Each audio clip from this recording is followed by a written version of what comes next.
legitimate concerns, because there will always be a way in which the structure can be changed.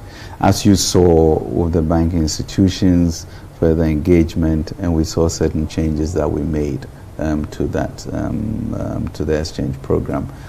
In the same way, we are also going to be looking at the individual bondholders to see what is sustainable and do certain adjustment that will be helpful.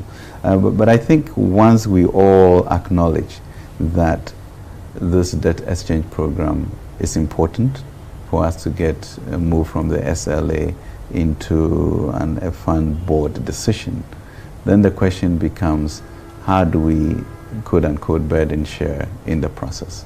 And how do we also acknowledge the idiosyncratic livelihoods of people versus the balance of the fund program? And so that's what we will seek to do before the end of the program, and for at least 80% of us to join it. And I'm confident that we'll be able to harness that. For the Doubting Thomases, and this is the third time this program has been extended, what do you tell them? I think it's the second time, George. Sorry. Why is 3 so important? No, I'm sorry. The concern is that, well, will this thing be extended again? No, I don't think so. I'm confident that we'll get there. You know, we have done the staff level agreement, as you know. We met with the Paris Club membership, and we have given them till end of February for us to go through what we call the common framework, or some version of it, but that should be facilitated.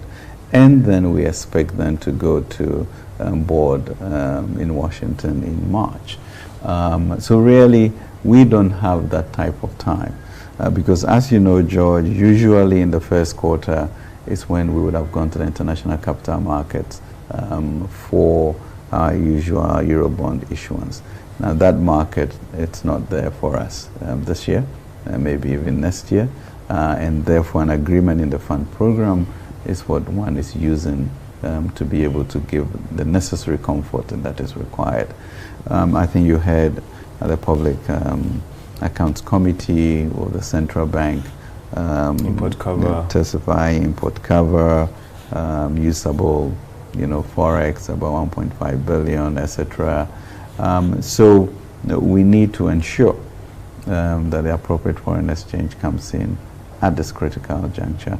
And that's why it's incumbent of all of us to understand, try and balance what we have to give with, what will happen if we don't get a fund program going.